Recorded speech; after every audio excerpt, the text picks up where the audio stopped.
કેમ છો બાળકો? મજામાં? તો આજે આપણે ધોરણ 5 વિષય હિન્દી આજે આપણે બાળકો જે આપણે આગળ જે બાકી રહી ગયું હતું અભ્યાસક્રમમાં એ આપણે આજે જોઈશું. તો ચલો તમારી બુક ઓપન કરો. આપણે હવે જે આગળ બાકી હતું તે આપણે હવે જોઈએ.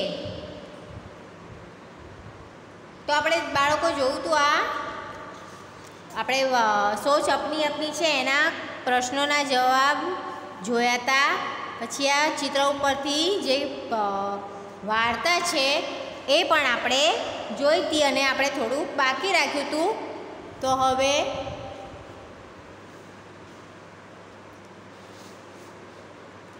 જોઈએ આગળ.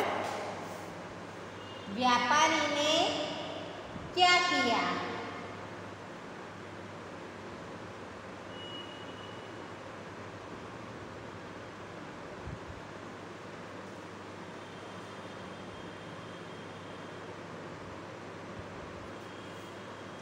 तो व्यापारी ने अपनी टोपी नीचे फेंक दी. व्यापारी ने अपनी टोपी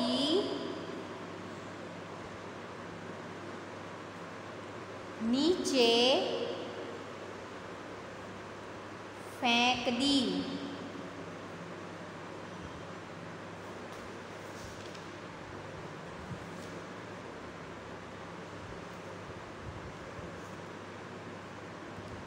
चलो बंदरों ने टोपियां क्यों फेंक दी?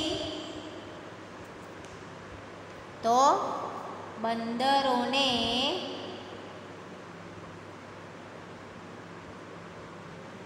व्यापारी की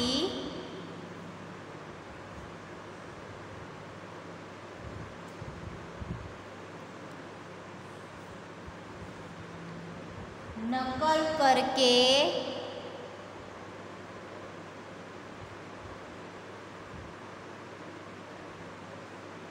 अपनी टोपियां फेंक दी.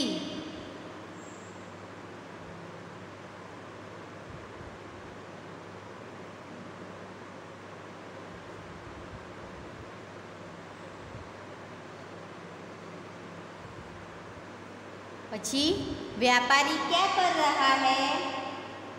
तो व्यापारी टोपियां बटोर रहा है. व्यापारी टोपियां बटोर रहा है. आ થઈ ગઈ આની સ્ટોરી પૂરી. બરોબર. તો હવે આપણે આ જોઈશું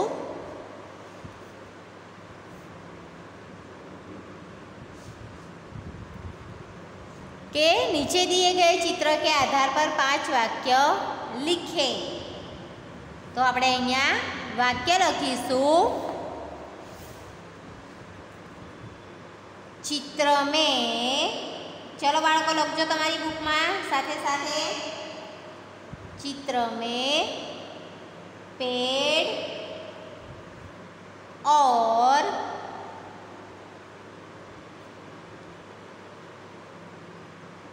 पौधा दिख रहा है.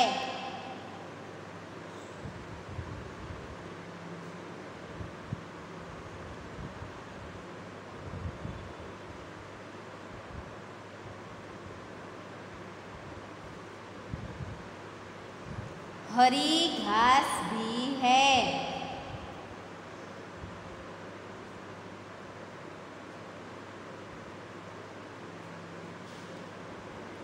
दूर दूर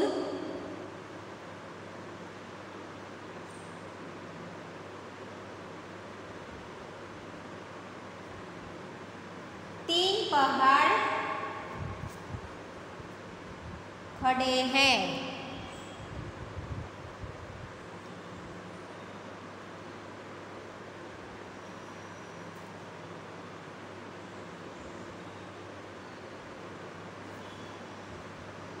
ऊपर खुला आकाश दिख रहा है।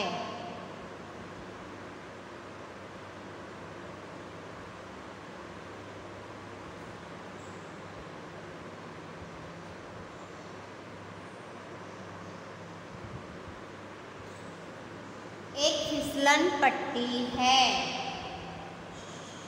एक फिसलन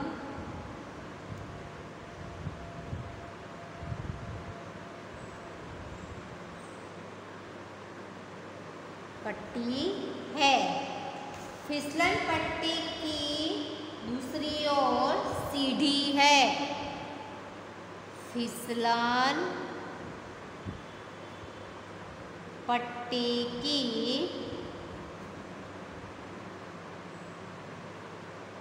दूसरी ओर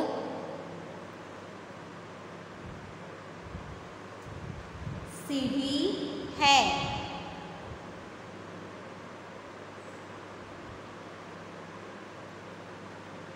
फिसलन पट्टी के ऊपर से लड़की फिसल रही है। फिसलन पट्टी के ऊपर से लड़की फिसल रही है। देखाय छे बाळको अहींया ज्यां फिसलन पट्टी एटले के आपणे जे लपसणी कहीए ते एनी उपरथी छोकरी लपसणी खाई रही छे। फिसल पट्टी के पास एक लड़का खड़ा है। फिसलन पट्टी के पास एक लड़का खड़ा है। दोनों बहुत खुश लग रहे हैं।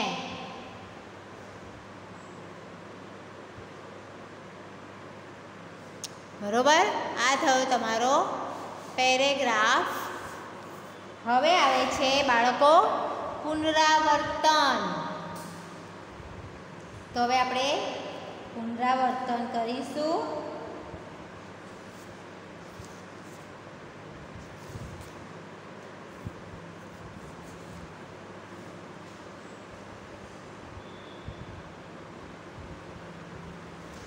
तो अहींया जो ऊपर आंकड़ा आपेला छे, निम्नलिखित संख्या के शब्दों को ढूंढकर नीचे क्रम में लिखिए। तो पहला शू आवशे? 36 देखाय छे। पछी छे 26,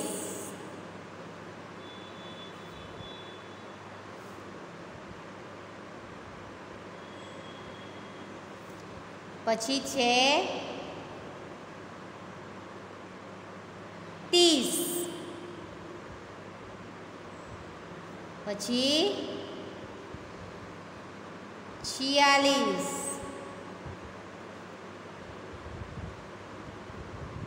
पच्चीस,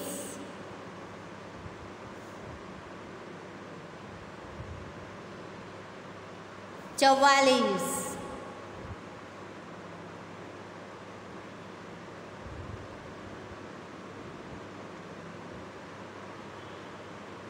41,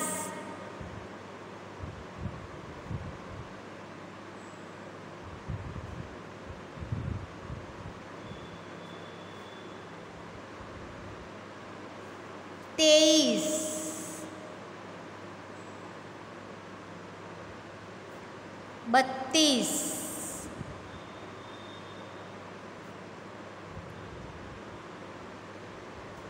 22,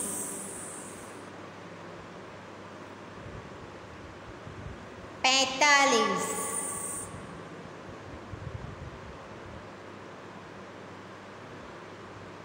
31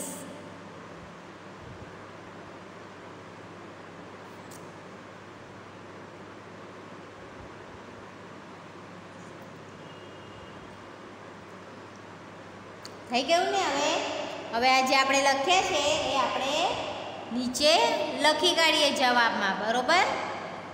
તો લખો 26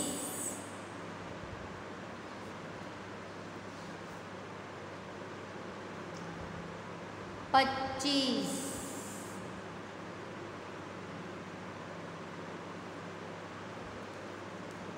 45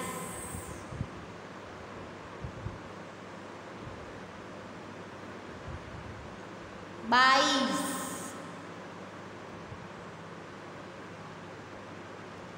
23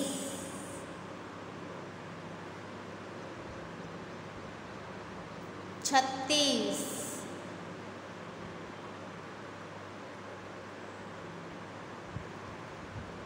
44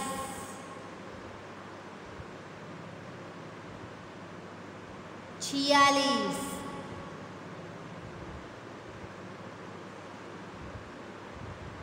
31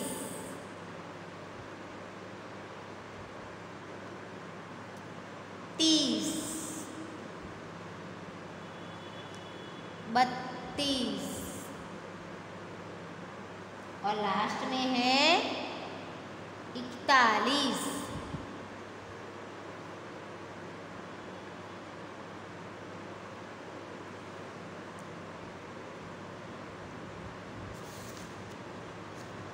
હવે આવે છે स्टोरी। શું છે स्टोरी?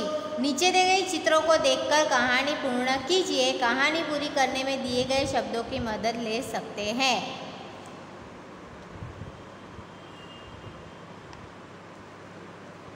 અહીંયા ચિત્ર આપેલું છે અને અહીંયા સામે આપણે એમાં જે ખાલી જગ્યા છે એ આપણે પૂરવાની છે, બરોબર?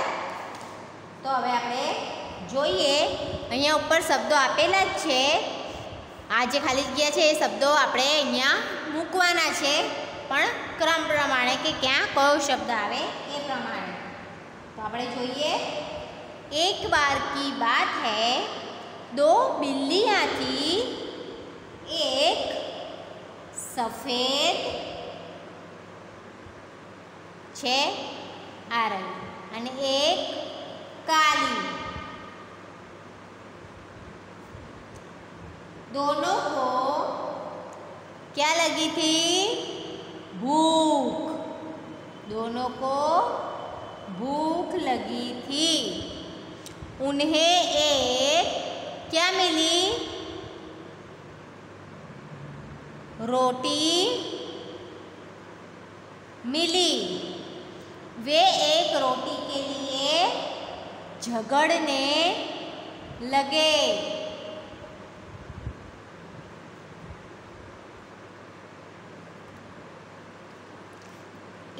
इतने में एक कौन आया?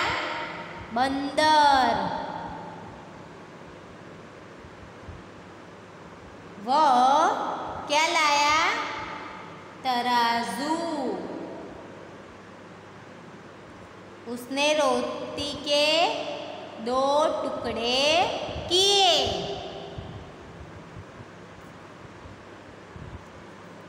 उसने टुकड़े तराजू में रख दिए। तराजू का एक पल्ला भारी था तो दूसरा हल्का। उसने भारी पल्ले के टुकड़े में से थोड़ा सा टुकड़ा तोड़कर खा लिया।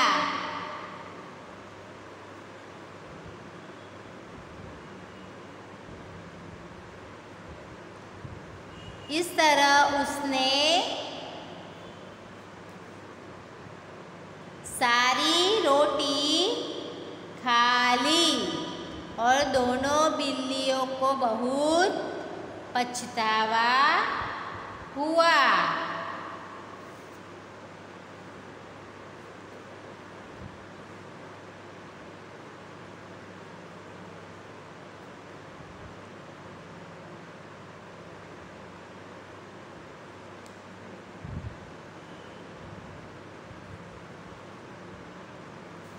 तो अहींया नीचू छे अपनी पाठशाला के बारे में 2 वाक्य लिखिए।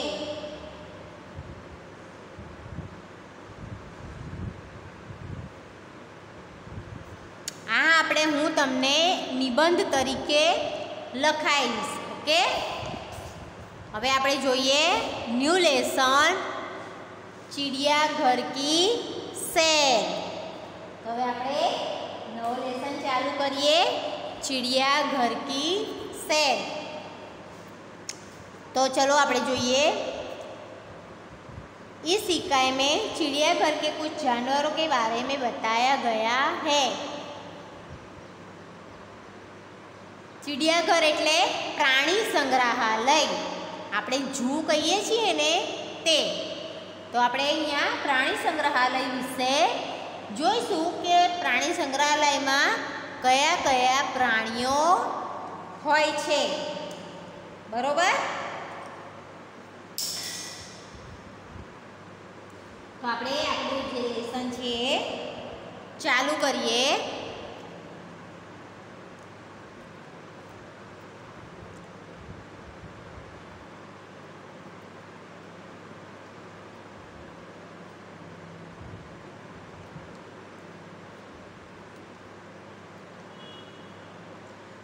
कल गीता अपने दादाजी के साथ चिड़ियाघर गई थी।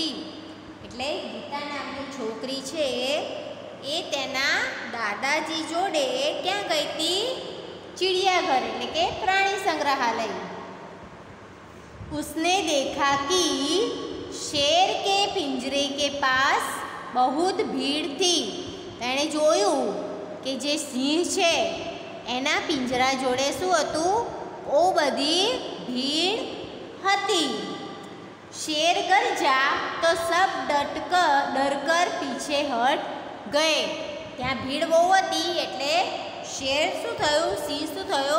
ગરજ્યો એટલે કે એણે દહાડ લગાવી, એટલે શું થયું? બધા બીવાઈને પાછળ હટી ગયા। सामने लोग बंदर को मूंगफली और केले खिला रहे थे। અને સામેના જે પાંજરું હતું ત્યાં ગાડી બંદર એટલે કે વાંદરો હતો અને વાંદરાને બધા શું કરતા હતા? મૂંગફળી એટલે કે મગફળી અને કેળા ખવડાવી રહ્યા હતા। दादाजी ने कहा, देखो वह लिखा है चिड़ियाघर के जानवरों को खाना देना मना है। ત્યાં સુધી દાદાજીએ એક બોર્ડ જોયું અને બોર્ડ ઉપર જોયું તો લખ્યું હતું કે ચિડિયાઘરના પ્રાણીઓને ખાવાનું આપવાની મનાઈ છે। ગીતા બોલ ઉઠી, દાદાજી वो देखिए काले मुंह का बंदर। એટલે ગીતાએ એકદમ જ એક વાંદરો જોયો અને એણે એમ કહ્યું કે દાદાજી જુઓ કાળા મોં વાળો वांदरो। दादाजी हंस पड़े और बोले, बिटिया वह लंगूर है। એટલે દાદાજી એમ કહે છે કે કાળા મોં વાળો પણ વાંદરો નથી પણ એ લંગૂર છે। લંગૂર કા મુંહ કાલા હોતા હૈ। એક વાંદરાની જ જાતિ આવે છે પણ આ જે લંગૂર છે એને મોં કેવું હોય છે? કાળું હોય છે। एक जगह गेंडा दिखाई दिया जिसकी नाक पर बड़ा सींग था। એટલે એક જગ્યાએ શું દેખાઈ દીધું?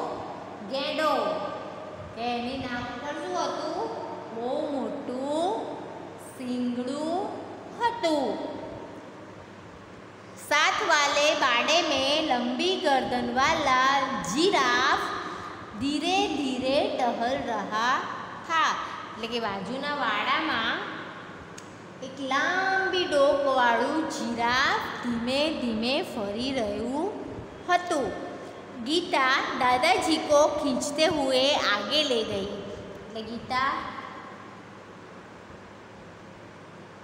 બહુ ઉત્સુકતામાં આવી ગઈ, બહુ ખુશ થઈ ગઈ અને એણે એના દાદાજીનો હાથ પકડ્યો અને શું કર્યું, એમના હાથ પકડી તે ખેંચતા ખેંચતા એ આગળ લઈ ગઈ।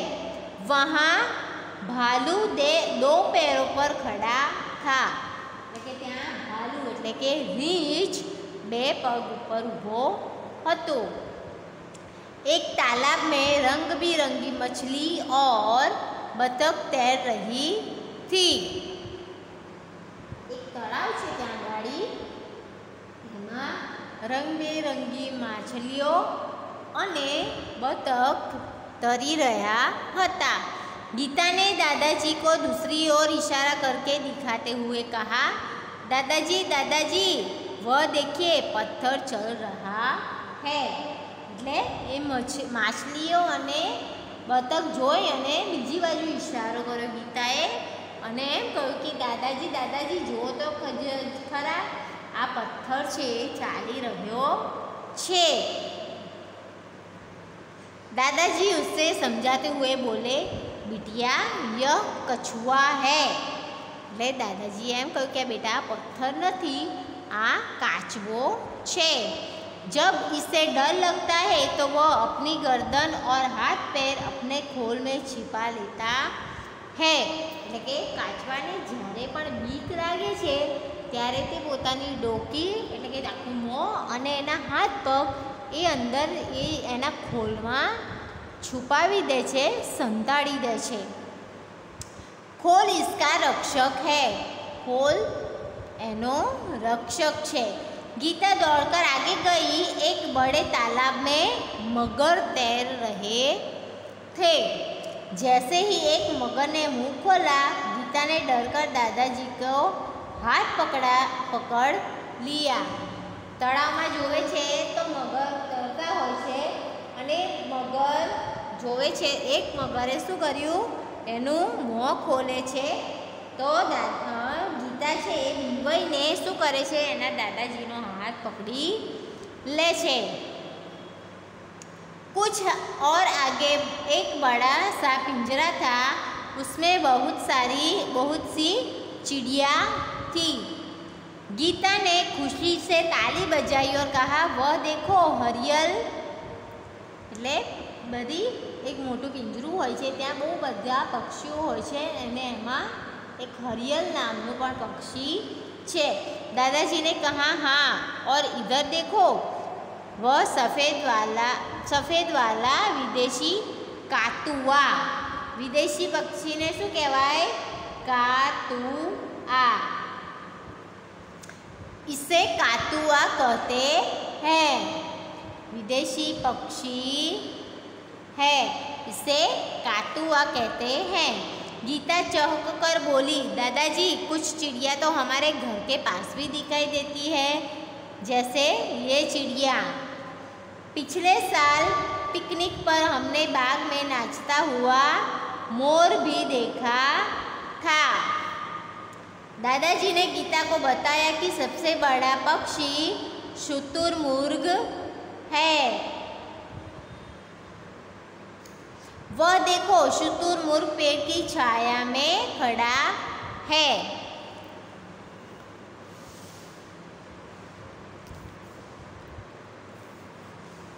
चिड़ियाघर में हाथी और ऊंट की सवारी भी कर सकते हैं। सामने आइसक्रीम का ठेला था। दादाजी ने अपनी लाठी टिकाई और गीता के लिए आइसक्रीम खरीदी। अब तक दोनों थक चुके थे। वे चिड़ियाघर के द्वार से बाहर आए, बस पकड़ी और अपने घर आ गए। અહીંયા આપણને અલગ અલગ પ્રાણીઓની સમજૂતી મળી છે, બરાબર। જે આપણે અમુક પ્રાણીઓ કે પક્ષીઓને આપણે ઓળખતા ના હોઈએ એમના નામ અમે અહીંયા આપેલા છે। તો બાળકો આ થઈ ગયો તમારો આ 5 નંબરનો લેસન ચિડિયા ઘર કી સૈર. બરોબર. તો હવે આપણે નેક્સ્ટ વિડીયોમાં આના શબ્દાર્થ અને સ્વાધ્યાય લખીશું. ત્યાં સુધી આવજો.